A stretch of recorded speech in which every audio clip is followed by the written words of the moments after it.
This conference will now be recorded. This conference will now be recorded. Hello and welcome to the Central Coast Writers Conference webinar with Wendelin and Mark. Wendelin Van Draanen and Mark Parsons. They are partners and married and reasons for each other's reasons for living, right? Right. Did you know that about me? Yeah. I didn't. So they're going to be teaching a webinar, or a master class together for the Writers Conference on Thursday. And it's going to, even though they both have lots of different credits and stuff, but they're going to focus in on writing young adults. So why don't you give us a little preview of kind of just, not the outline, not all 12 pages, but just kind of a general. What you guys are going to be talking about. I think we're going to define what young adult is, because it's become this huge market in the last, I don't know, dozen years, 10 years. It's become something that adults read as well. So we're going to define what young adult is, and to see if people are. There are a lot of misconceptions about young adult literature, actually. And some people think young adult literature is just a book with a teenager, featuring a teenager. And of course, there's a lot more to it than that. It really has to do with perspective and voice and tone and things like that make it much different than maybe an adult novel featuring a teenage protagonist or a middle grade novel. And then we're going to talk about, so it's 3 parts. What is young adult, and then about the writing of young adult, and then about the marketing, the whole business end of it.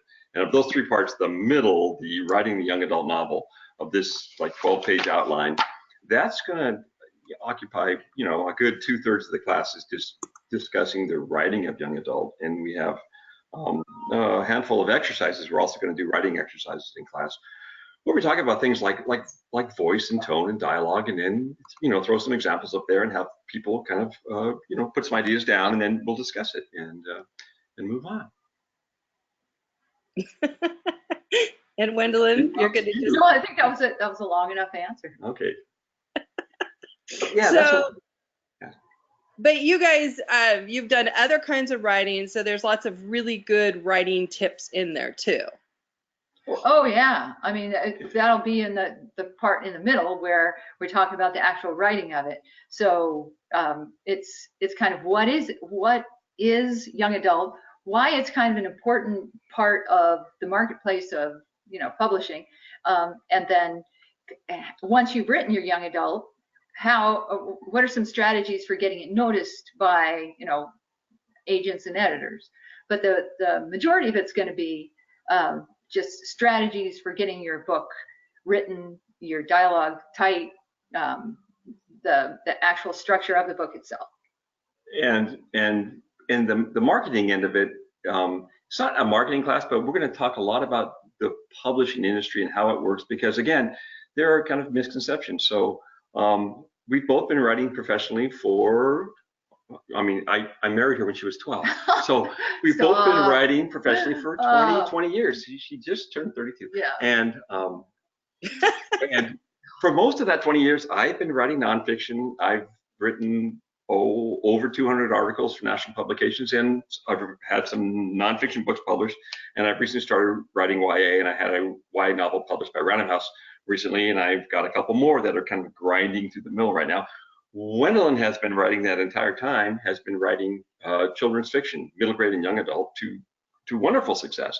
And in fact, that's partly why I do it, is we'd be writing, we share an office, which is literally on the other side of this wall, and I'm writing about the tonal quality of this snare drum that I'm reviewing for a drumming magazine, or I'm writing about firearms and for some magazine, and she's over there laughing and crying and just loving it, and I'm going, the frequency response of this microphone is 20 kilohertz, and I'm realizing she's having way more fun than I am. So yeah, I decided to join her. So currently we both write young adult, but I still write nonfiction. In fact, I literally have an article coming out in a national magazine, well, like next week. It's the October issue, which will be out any day now. I still do that because it's kind of like eating your vegetables. You practice the fundamentals of, just like we were talking before we started this, fundamentals of good, tight nonfiction writing involved, hitting your word count, hitting your deadlines, covering the subject and providing all the appropriate that applies photographs. to all writing. Yes. It's like being a professional writer has some kind of commonalities, and that's one of them.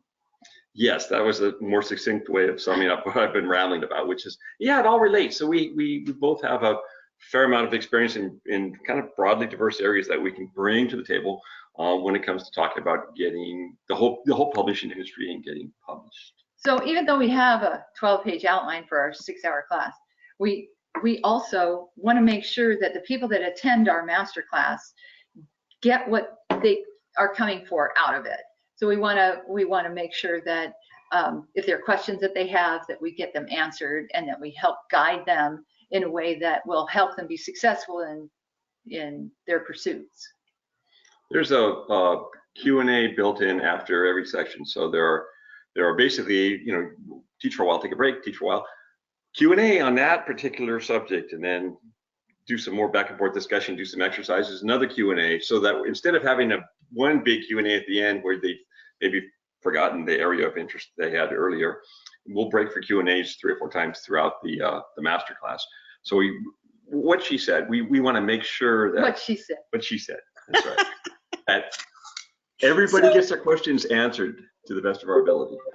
So Wendelin, you have a book that's coming out called Hope in the Mail, and I wanted to tell you today I was having not the best of days because I'm not sleeping. Surprise. And so I was like, okay, what can I do today to make myself feel better, because I can't go take my grandkids out of school. So I decided I was going to put Hope in the Mail because it's been a long time. And so I dusted off an old screenplay. It was a teleplay that I had, and I sent it to a producer, and they responded. So it was like, okay, I can get out of bed now. Oh, good for you. The awesome thing, 2 points. The awesome thing about being a writer is that you can do that from bed.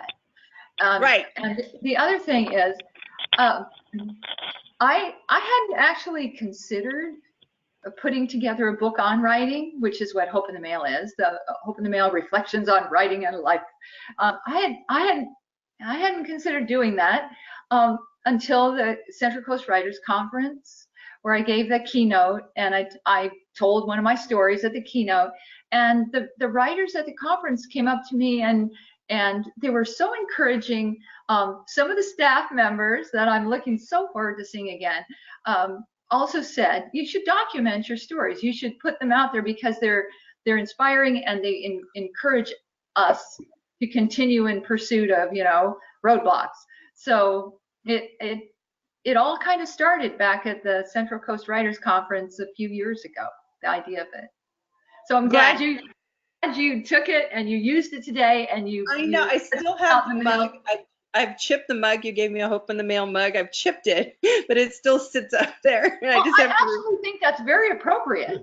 Okay. Right. It's all about accepting rejection. Yeah.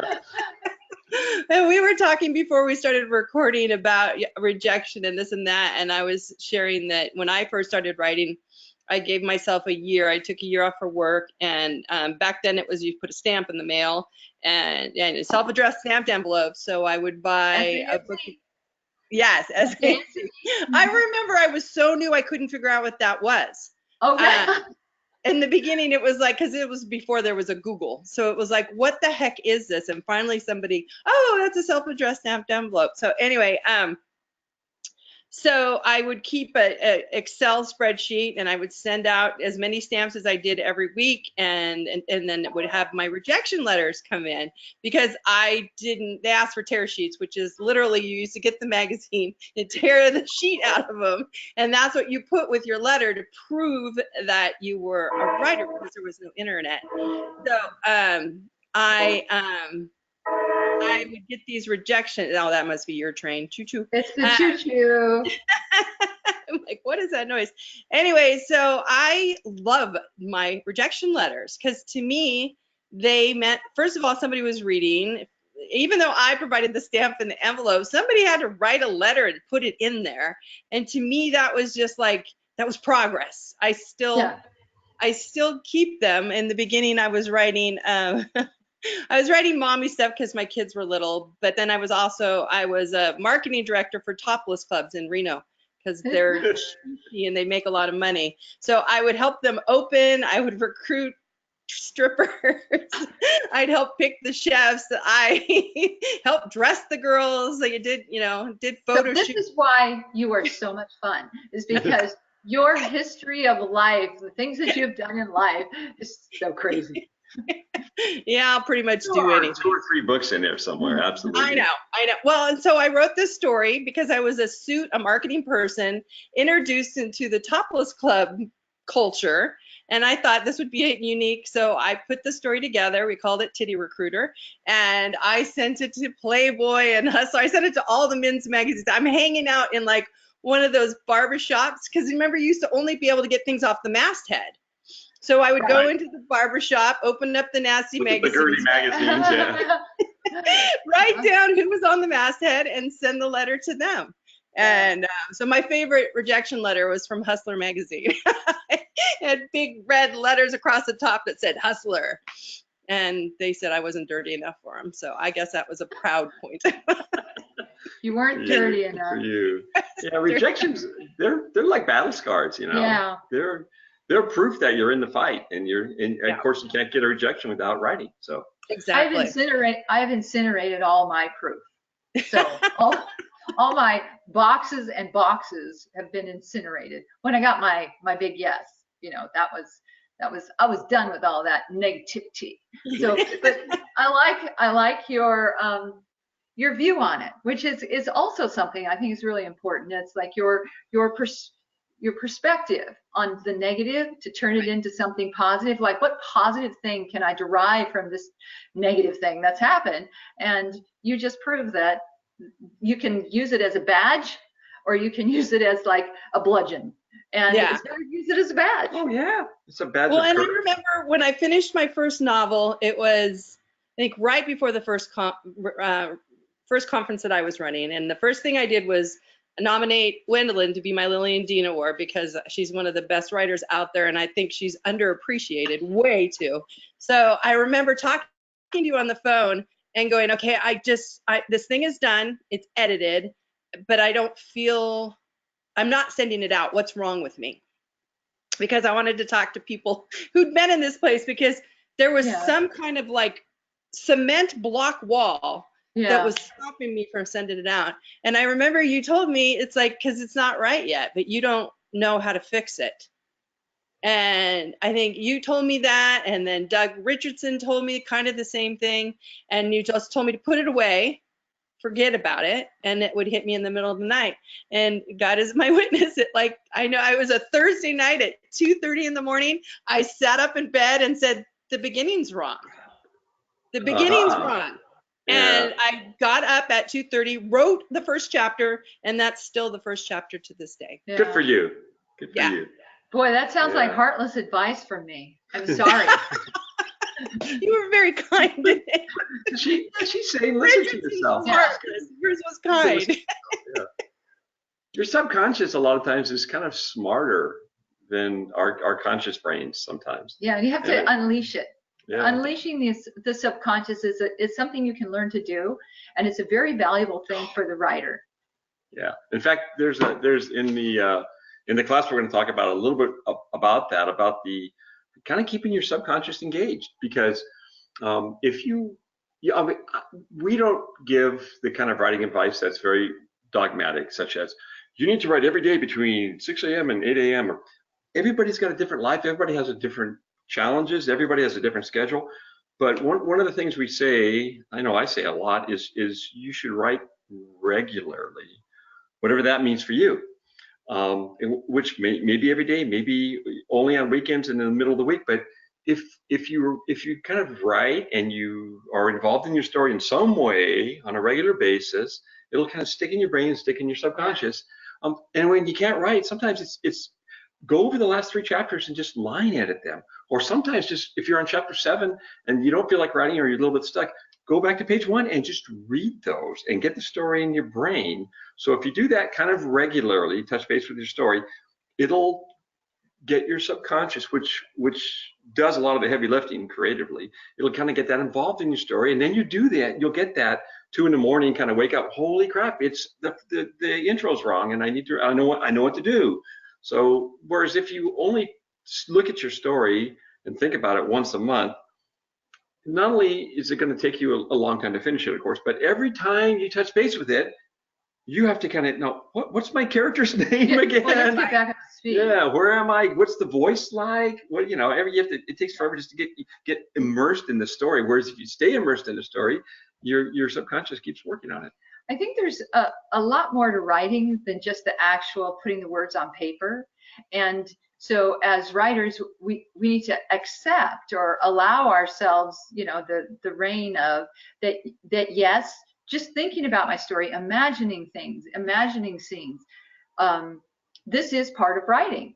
And you don't have to be sitting there with your blank page and your fingers just poised and trying to, get the words out. You can be imagining it, and you can be revisiting it, and you can be just stewing about it. This is all part of the writing process. And you have to, I think that makes it so that when you're sitting down with that blank page, you're much more likely, because it's just in your subconscious, you're much more likely to get good words down.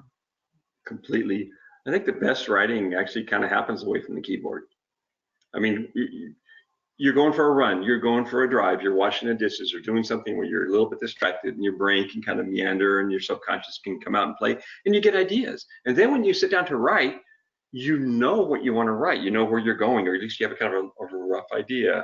We talk about signposting a little bit, about getting that rough idea. So we're in the master class, we're going to talk about how we kind of how we use our subconscious, how we trick ourselves into getting to the next stage. Because when you're writing a novel, that's a lot of pages. And how do you keep going? How do you get through that when you've lost your steam and the sagging middle, the notorious sagging middle? Oh, how do you get through that? How do you get yourself to the end? Because there's a lot of self-trickery that goes on in accomplishing that. So that's one of the things that we're going to, share different ways that we've made that work. So both of your books are very character driven. Do you create the characters first, or do you create the story and let the characters wander in? I have an idea for a character, and I don't know that character entirely right away. Especially now, I mean, I have over 30 books. So at first the character was somebody that I knew, or, sort of an amalgamation of people I knew. So but now you have a character and you have an idea for them. And then as you get your pages down, you start to know them better. They will surprise you. They will do things that you weren't expecting. They take over. And then they're in your brain and you're thinking about them. And it's just like they come to life. But for me, it's a get to know you process, where there's like a friend that you're getting to know, and after you've done a bunch of things with them, you know them a lot better. So for me, it's a character is something that evolves through the course of the book, and then I know them by the end of the book, and then I go back to the beginning of the book and make sure that they are who they have become by the end of the book. So for me, definitely the character. The character's everything to me. Well, the plot's important, I also write mysteries, so that's important. But I have to like the character, and I think the same's for Mark. You got to have characters that you care about and that you like. Absolutely, I would pretty much say just what you said. What she said. What she said. Again. It's she said. She said. Oh yeah, I got she two. said, and she said. I'm surrounded by two brilliant vocal Stop. writerly women. Yeah. All right, we have a question for you. Will the use of illustrations in young adult fiction be covered at all in your masterclass? We will talk about a little bit about graphic novels. Young adult and illustration are something that typically go together in large quantities. She's written some younger books, chapter books and younger middle grade books that are illustrated pretty heavily. Most YA books, the illustration comes into play, of course, on the cover, the design in the cover. So there's picture books, which are for little kids. There are middle grade books, which are for elementary, lower elementary, upper elementary, somewhere in elementary-ish. There's young adult, which is pretty much junior high, but junior high could be middle grade, it could be clean young adult, and then there's young adult, which is like high school and 13 above. to 18. So when you're thinking about a high school reader or someone who is a teen reader or an adult, there's usually not illustrations in those types of books. And so we're focusing pretty much on young adult. The exception to that is going to be for the graphic novels, and graphic novels are becoming a really big thing now. Absolutely. But to answer the question, I would say that if you're coming to, if you're interested in illustration, there's not going to be a lot of discussion about illustration in our master class. So I have a question for you. So when I first started writing, my first movie that I wrote was about my teenagers, and they were in my house, and I was surrounded by them. And so I knew their language, I knew their vernacular, but I knew that they were going to grow and leave, and that was gonna, I'd still need their voices. So I used to run tape recorders at dinner time. That's smart. That's really They smart. used to get so mad at me. My daughter would say, "Don't say anything. She's everything you say. There's nothing sacred in this house." I'm like, "You're right." So now that your kids are grown and gone, how do you get back into that young adult voice when you're not surrounded by them? Do you hang out in playgrounds? Oh, I have him for a husband. There you go. There's that. I say she's mentally, not mentally, but emotionally. She's 12 and I'm about 17. So we still do have a lot of contact with our kids, which is nice. And I was a school teacher. They're grown. Yes, I know. But I was a school teacher for a lot of years, and I still have friends who are like school teachers. Yeah. So I have like a pipeline that I can access. And I've done that. I know somebody who is who's a middle school librarian in the Midwest. And if I really have a question today, it hasn't been all that long since our kids were at home, but if I have a question today, I can just shoot her an email and say, what would middle school kids, how would they phrase this? And she can fire that back. But when our kids were teenagers, we're musicians and our kids are musicians. And when they were teenagers, we decided way back when we wanted our house to kind of be headquarters. Like, we'll set up all the gear in the garage and let them come over. But she's saying they're gone now. So what do we do now? What I'm saying is we overdosed. We immersed ourselves. Our kids and all their friends, all these like wild ass young teenagers, just were over here constantly for years. We call them the monkey boys and girls. And then we would take them on these, there's a story here somewhere. I probably shouldn't talk about it in public, but we would take them. I would sometimes take them on field trips, like down to a club in LA to see some, band, and there's like sex, drugs, and rock and roll and naked women, and these kids are like 12. It's like, come on, let's go. Who invited him to this? And then we would go up to San Francisco and do all this stuff.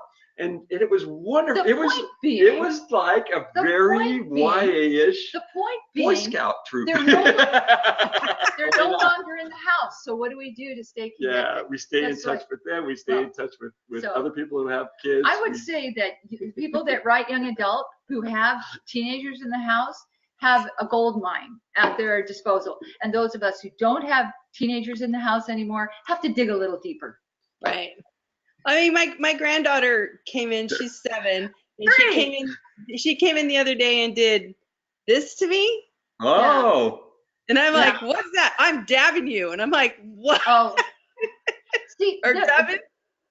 The problem is that if you use something that's popular today and you put it in your book, and then it becomes like not popular in a few years, by the time your book is published, it's going to be something that seems to date it. So I tend to try to avoid the things that are really popular right now, because I know that reference is going to date my book in 5 years. Yeah, especially the real kind of the micro slang, the stuff that's just here and gone in 8 months or something. Because when you get an idea for a book, you write the book. Let's just say that's the better part of a year, and then you tear it apart and revise it and polish it and blah, blah, blah. Then you shop it to an agent, and then the agent shops it to a publisher. And then finally the editor says, yay, we love it. And then 18 to 24 months later, it's like, you sell the book today, and they'll talk about, is it going to be on the fall So this is 2020 for or traditional spring. publishing. Right. It does take longer than you said you wanted to. Right. In It other takes words, longer than you think it should. yeah, the books that just come out today, you go, just today, go down to Barnes & Noble and brand new books. YA paranormal romance is the hottest thing. And then you go there, that book was acquired 24 months ago, and it was probably written 3 or 4 years ago. So if you're trying to chase that, that train's left the station. You're just running down the empty tracks. But teenagers are teenagers, and I think that the complaints of today's parents are the same as the complaints of last generation's parents, which are the complaints of the generation before. So I think there's just this thing about being a teenager and coming into your own and exerting your independence in whatever generation you do that. I think that's just part of the growth process, and that's a universal thing that's timeless. What she said. 4. So one of Garrett said, I'm really looking forward to this master class. Thank you, Sarah. We haven't scared you away yet. Masterful, masterless, whatever it is. So it's to summarize, teenagers are going to say the same thing. They're angst-ridden, trying to assert their own little people, no matter they're from the 50s or from 2040. You've nailed it right there. And I like to make stuff up. Like, instead of using, okay, if you say groovy, nobody says groovy. All right. But a word like that hasn't been used, I like it for a character to have like their own thing, because then it's their own thing, and it's not going to become dated. Maybe it'll even become popular. Like fetch. Like, no, not like fetch. Okay. So, so I like to kind of make it my own. I like that. I'm trying to bring back out of sight. Trying to get my grandkids to take it to school and say out of sight. Well, the fashions come back around to the out of sight era, so vinyl is big again. Vinyl is back. Oh yeah. And so both of you traditionally published. So you're going to deal with the traditional publishing route in the We're class. also going to talk about self-publishing something. Oh, sorry. She said, yeah, go. We're also going to talk some of the benefits, and we're going to talk about self-publishing a little bit too. So the part on the business of writing, we talk about agents, and we talk about editors, and we talk about publishers, all three in detail. And with publishers, we talk about Big Five, which, if you read my blog, is really Big 500, right? And then we talk about there are a lot of nice plug for your blog there. There you go. Wait, you got to actually plug the blog. So plug my free blog. And then we talk about a lot of smaller traditional publishers. There are hundreds and hundreds of them, and then independents, self-published indies, whatever you want to call it. And we talk about each of those things and how they work, and how even a smaller independent publisher, if they have a distribution deal with a major, can still get your books into schools and libraries and bookstores all over the country. Yeah. So it's a lot of it's about the distribution. It has to do with the distribution as opposed to the being in a big bod. Right. And one of the things I've been most impressed with you two is you guys have the most creative way of marketing your books of anybody I've ever seen. Tell us about some of your tours and stuff. Oh gosh. Well, we wrapped the van in book covers. So our son, our younger son, he decided that driving a minivan was no longer cool. Not that it ever was cool, but he was very subtly encouraging us that now maybe we didn't need a minivan anymore. Maybe we wanted to get, update, get a better car. Porsche. Something that he would be comfortable being seen in, right? So instead, we took our minivan and we wrapped it in book covers. So we got one of those we had it done professionally. We had it like shrink wrapped, whatever that's called. And we had the whole van with the bright covers all over it. And then we went on a book tour, and we toured independent bookstores across the country in 2 loops. We did a southern loop, and then we did a northern loop, and we made about 100 stops. We had one big broken windshield. We almost got in a total wreck, but Mark managed to move around the couch that was coming at us on the freeway. And we got no flat tires. So it was fun. It was fun. We went to a whole bunch of, we spent about 100 stops is what we did, including schools and bookstores. what she said. Your turn. Yeah, that's it. We spent 16 weeks on the road a few years ago, 8 weeks, and then a summer off because our kids were home from school, and then 8 more weeks. So 16 weeks on the road, about 100 bookstores, about 40 schools. We went to conferences and libraries and book festivals and spoke at all of those things. A whole bunch of school visits and in-store visits with our little wrapped van. And so we actually had a contest who could guess the mileage, but the actual mileage was slightly over 15,000 miles.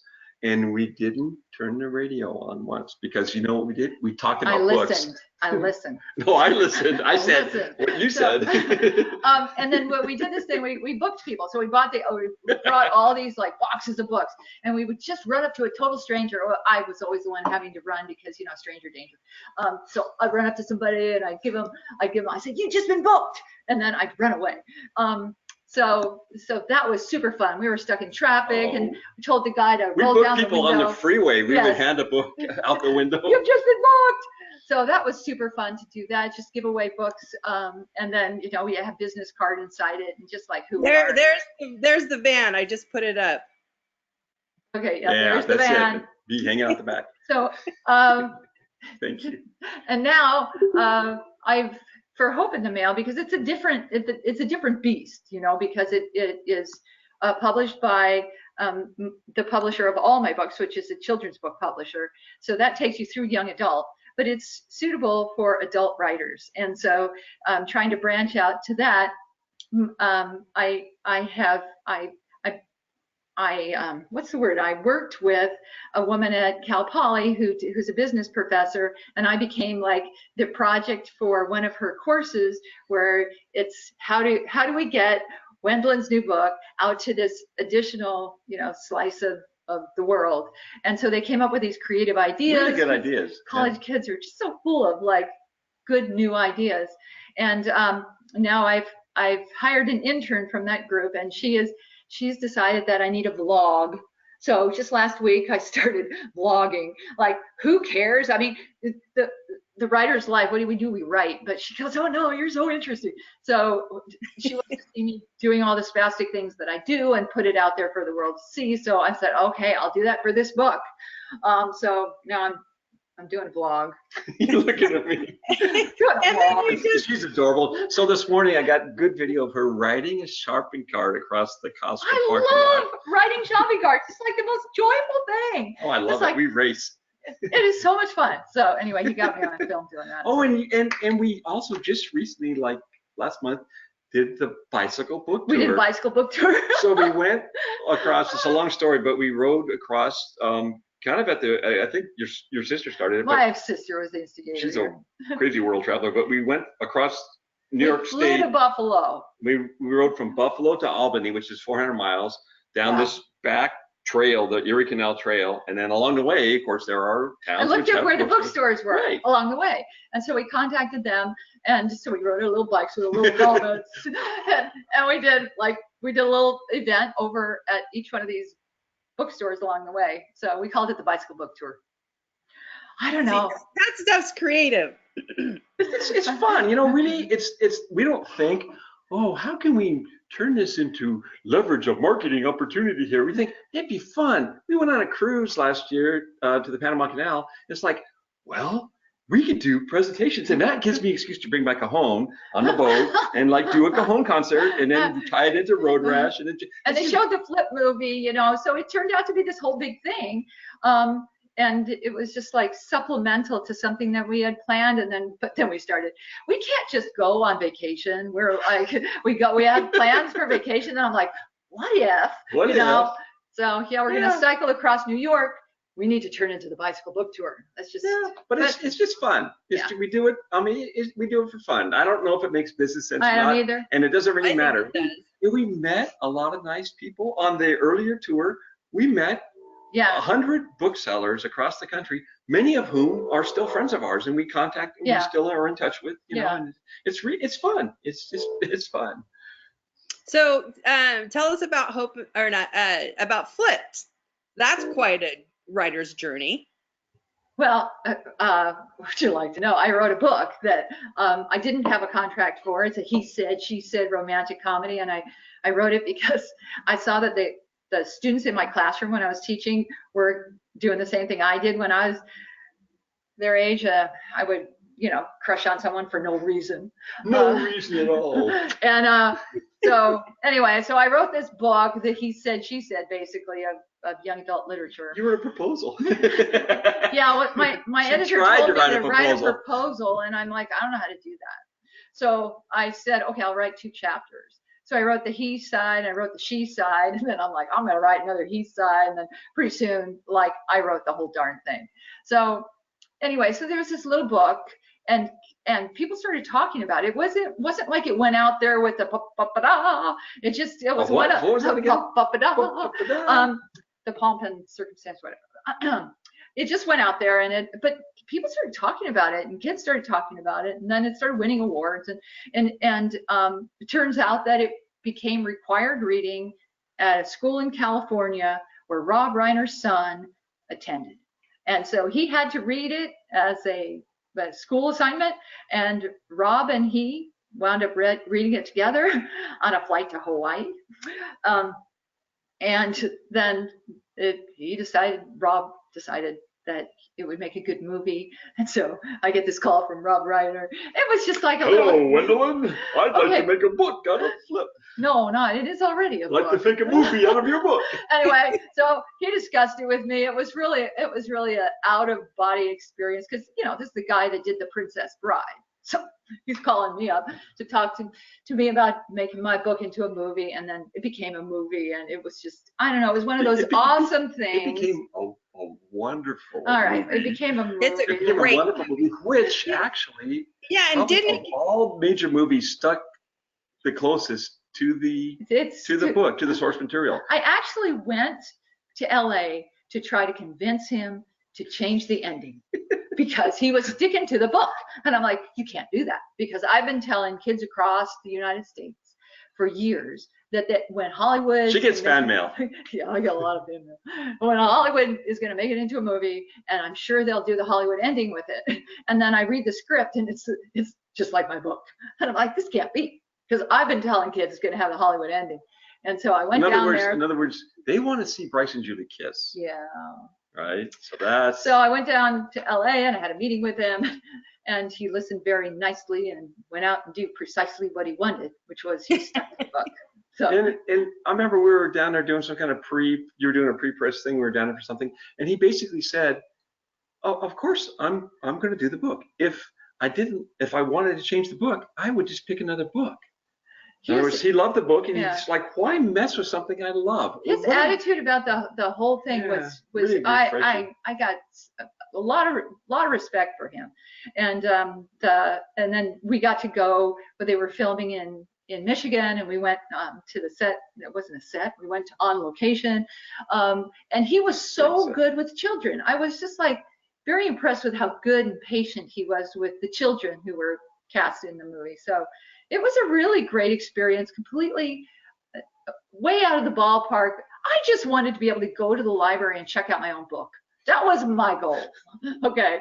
And it's a good goal. The guy who did The Princess Bride and Spinal Tap, and this is Spinal Tap, made a movie out of my book. It's like, oh. And then you did the whole premiere thing here that you set up and organized, and it was fabulous. You gave us eggs with something in it, the eggs were in the popcorn.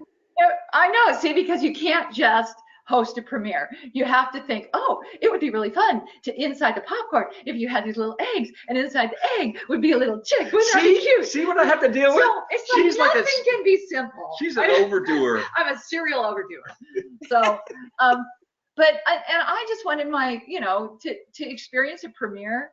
And so we went to the official premieres in Hollywood and stuff, but for my friends and the people who had been supportive all these years, I just wanted to do something special for them, and that turned out to be a really, really fun night. Oh, yeah. I'm glad. Yeah, so you rented the Fair Oaks, and you had red carpets, and we put down a star sticker for every person invited, and we wrote their name on it. So between the matinee, which I of course had to throw in a matinee where you would raffle off tickets to kids in the you know, people I didn't know, to children through libraries to do, you know, I had this big old complicated thing. So between that, I'm in my little gown on the floor, sticking down these stars with people's names on, so that when they walk in, they would walk through the, you know, it would be like the walk of fame. What's it? The stars, you know, down in LA. So there were stars. Everybody walked. Nobody noticed. It's just like there's everybody's name. It's coating the floor. And then of course afterwards we have to pick them all up. Yeah. But it was wonderful. My point is you've got a really creative, out of the box idea for marketing your projects, which I think everybody would find invaluable.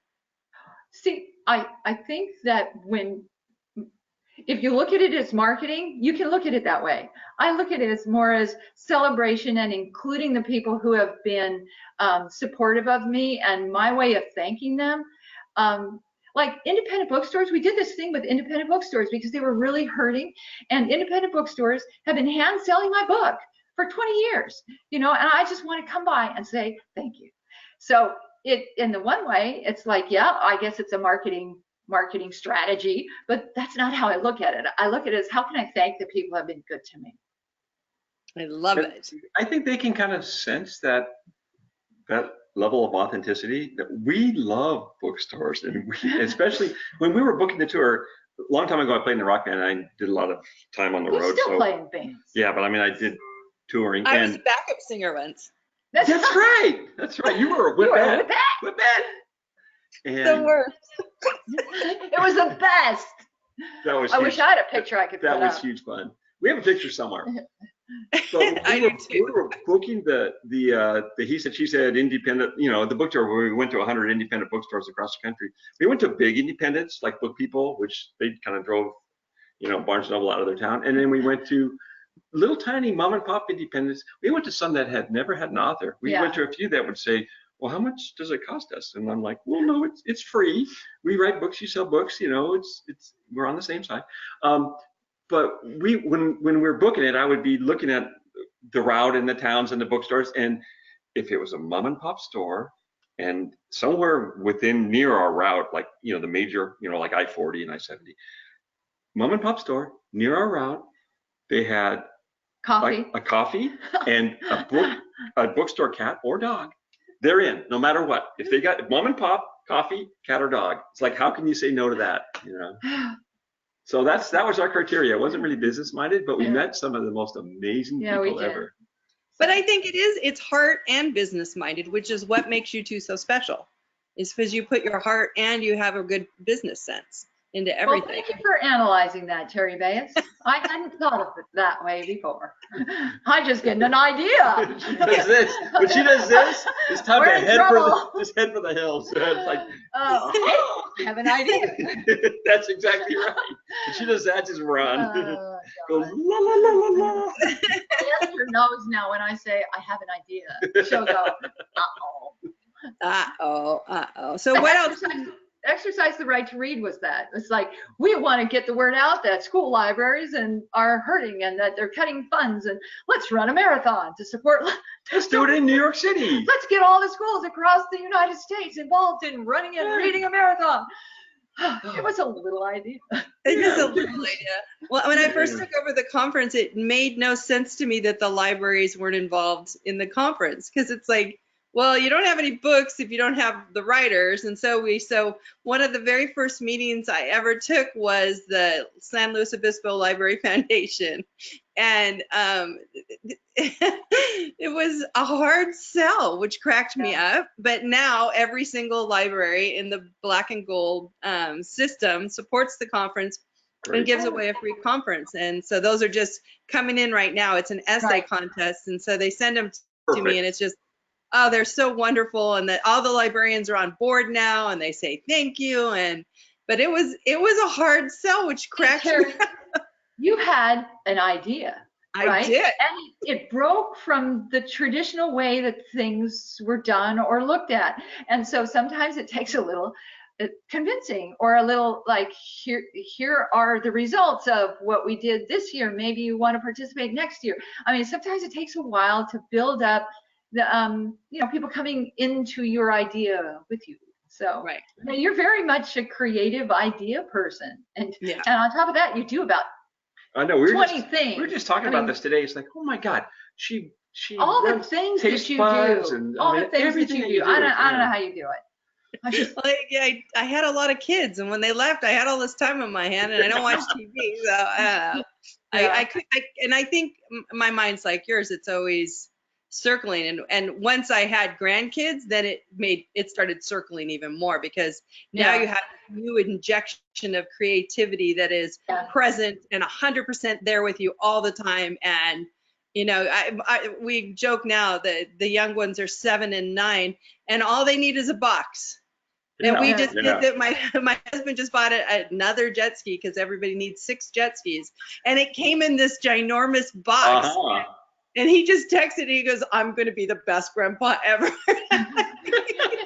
He's not going to share the jet ski. He's going to share the box. Yeah. Oh no, they're not interested in anything but that box, and and for hours they're in that box, and one of them makes it she's a vampire, and it's a coffin, and the other one it's a ship, and to be around that kind of just instantaneous, and there's no stopping them has been really inspiring. So kids are amazing. When they're provided a box. I mean, if the box is one of these kind of boxes, you're not going to get the same level of creative, experience. No. All right. So you guys want to wrap up and tell everybody to come and join your masterclass. It's Thursday, September 26th from 10 to 4 at Cuesta College. It is separate from the conference. It's $150 to spend 6 hours with these wonderful people, learning all of their creative ways and techniques and all their tips and secrets. I mean, if you are a writer in any way, that this would be a gift from God to be able to do something like this. Because the cool thing about these is it's intimate, because there's only 20 people in the class. They can ask questions. You're going to force them to do stuff and follow up with them.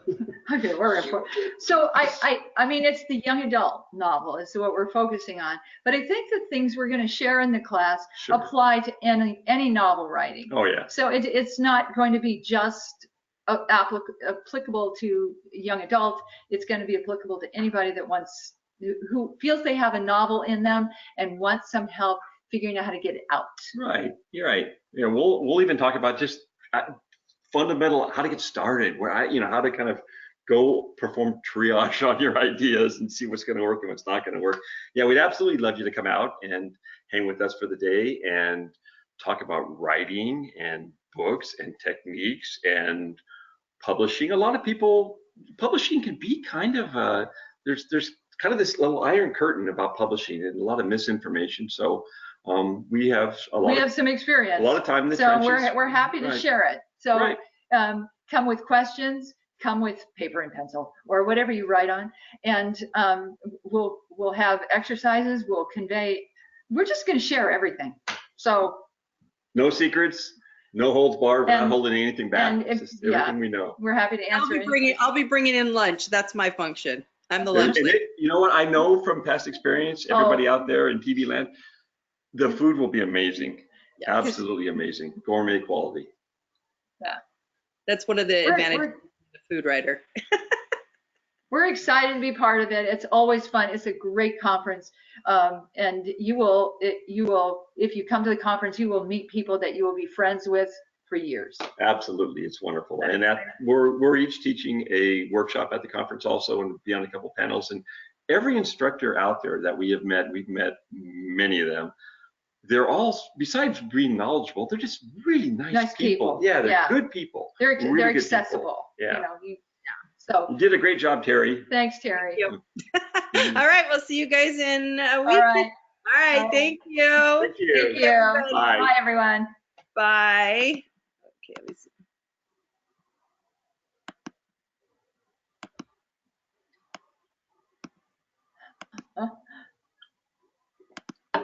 That was fun. It was fun. Terry is fun.